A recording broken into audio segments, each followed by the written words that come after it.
తల్లిదండ్రుల మాట చెల్లించినారు, బాగుగా రాజ్యమును పాలించినారు. సీత మహాదేవి సృష్టి లోపలము మన తల్లి వెలిసింది మహనీయురాలు. దండములు దండములు దశరథారామ, తోడ మంచుడు లక్ష్మణరామ.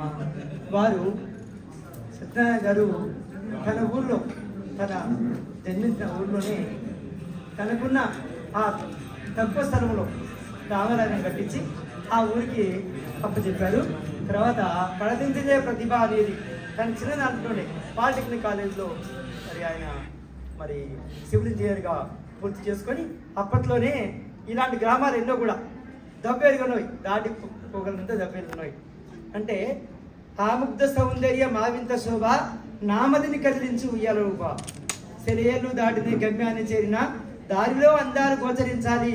పల్లె పల్లెని కలుపు ఈ పల్లె దారులు, పల్లె ప్రజలందరూ ప్రయించే దారులన్నీ కూడా మెటల్ రోడ్లు కావాలి అని అధికారులతో చర్చించి మరి ఎక్కడెక్కడ ఉంది, వెనగడపాకు దగ్గరలో, మామిడి తోటల తీరములో, బండాబావి ఎండల్లో, బతికే రైతుల గుండెల్లో, తెల్లవాగు ఒడ్డుల్లో, రామవరానికి దగ్గరలో, ఎర్ర చెరువు ఒడ్డుల్లో, గౌతంపూర్కు దగ్గరలో, ఎక్కడ చూసినా అక్కడ ఉంటా, రహదారులు మీకు మీకోసం పెద్ద పెద్ద కోసం వేస్తా అని నడుము కట్టుకొని ఆయన ముందుకు సాగాడు. ఇక్కడే కాదు, తల్లంపాడు అడవుల్లో, తాండవమాడే గుడిసల్లో, గుండుల గొలుసుల గుహలలో, ఖమ్మం జిల్లా కిల్లంతా. ఈ ఉమ్మడి ఖమ్మం జిల్లాలో తన సేవలు మరవలేనివి. అందరూ కూడా వారి పదవి వివరణ కావడం దురదృష్టకరం.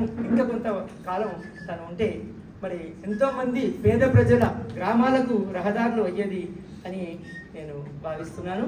వారికి మంచి ఆయుష ఆరోగ్యాలు, మనవలతో మనవరాళ్ళతోటి మరి వారి పిల్లలతోటి తన శేష జీవితాన్ని గడపాలని మనసా వాచా కోరుతూ జై శ్రీమన్నారాయణ. జై శ్రీరామ్.